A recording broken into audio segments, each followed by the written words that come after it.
অনতিবিলম্বে আগামী জাতীয় সংসদ নির্বাচনের রোড ম্যাপ ঘোষণা করতে হবে। তারেক রহমান গতকালকে একটি বক্তব্য রেখেছেন, আমাদের একটা বড় অপরাধ হয়ে গেছে, আমরা কেন নির্বাচন চাই? হাজার হাজার শহীদের বিনিময়ে লাখো ছাত্র যুবকের আর্তনাদ, আহতদের বিনিময়ে আমরা হাসিনাকে বাংলাদেশ থেকে তাড়িয়েছি, কিন্তু আমরা এখনো পর্যন্ত আসল জায়গায় পৌঁছতে পারি নাই। আমাদের দলের ভারপ্রাপ্ত চেয়ারম্যান সেই সূত্র ধরে আপনাদেরকে বলে, আমরা যদি আমাদের নেতা বলেছেন আমাদের একটা বড় অপরাধ হয়ে গেছে, আমরা কেন নির্বাচন চাই? আমরা কেন নির্বাচন চাই? সেজন্য বাংলাদেশের মানুষ এবং বাংলাদেশ জাতীয়তাবাদী দলের কেমন জানি অপরাধ হয়ে গেছে। আজকের এই সমাবেশ থেকে বলতে চাই, অনতিবিলম্বে আগামী জাতীয় সংসদ নির্বাচনের রোড ম্যাপ ঘোষণা করতে হবে। না হলে কি হবে?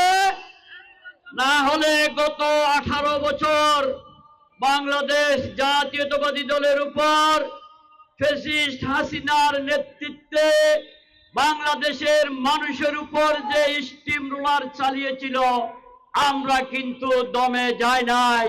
বাংলাদেশের মানুষ তারেক রহমান, বেগম খালেদা জিয়ার নেতৃত্বে ঐক্যবদ্ধভাবে হাসিনাকে প্রতিরোধ করেছিল।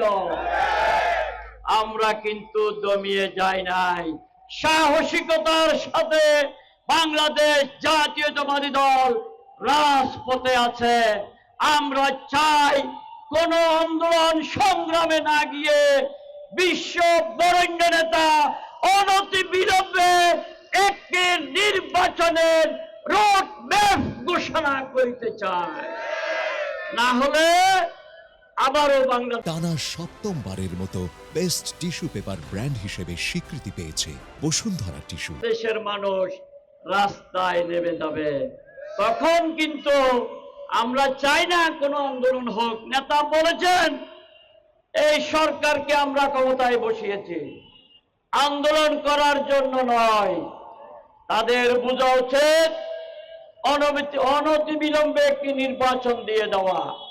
বহু রকমের ষড়যন্ত্র হচ্ছে দেশটাকে। এদেশ কারো বাপদাদার যেমন ছিল না, এদেশ বাংলাদেশের মানুষের।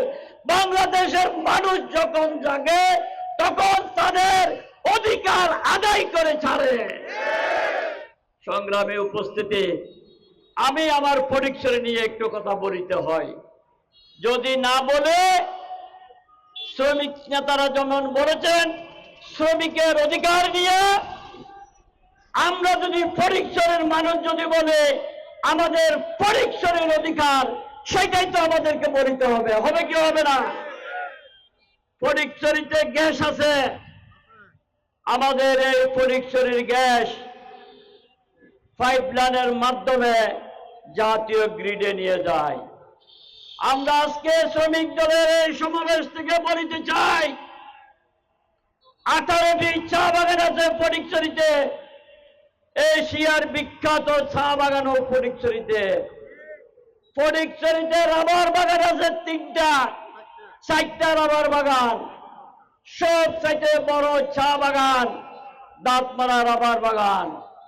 এই দাঁতমারা রাবার বাগানের শ্রমিক ইউনিয়নের সভাপতি হানজালা আজকে সভাপতিত্ব করছেন।